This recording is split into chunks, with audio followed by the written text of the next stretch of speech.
I'm with Ryan Berry at NJ Lenders, and we're about to shoot a video. If any of you have any questions about mortgages you'd like me to ask Ryan, just give me a call and I'll pose those questions. Ryan, can you share with us how this process gets started? Sure, Mark. So the first step in the process is getting a mortgage pre-approval in place.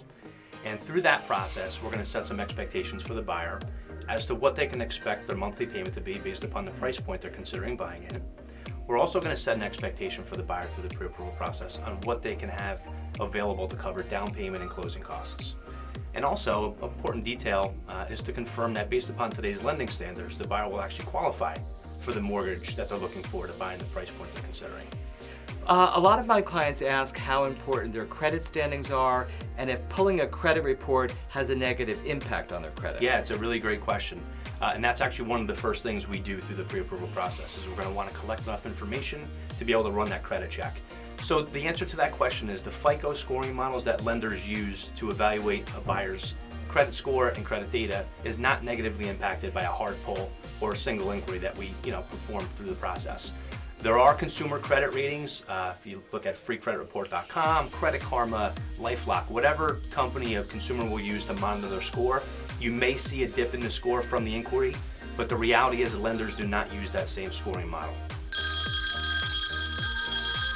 Yes, this is Mark the Realtor. How can I help you? That's a great question for Ryan. Let me ask him.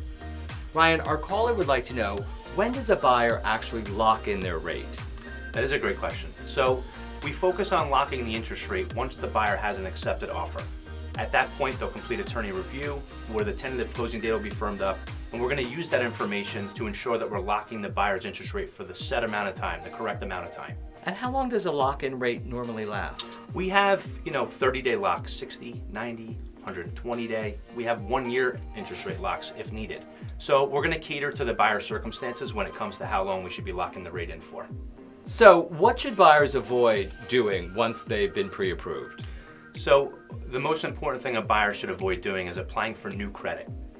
Once we evaluate the credit and perform the pre-approval and set an expectation on their qualification, taking on new debt could negatively impact their buying power.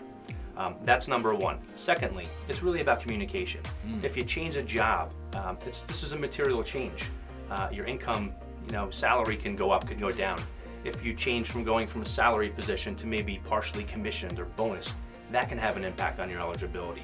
So really it's about communicating with your lender once you've been formally pre-approved of any material change that you're making in your life. Thank you for sharing this information with us today. If you have any questions about mortgages, give me a call and I will connect you up with Ryan.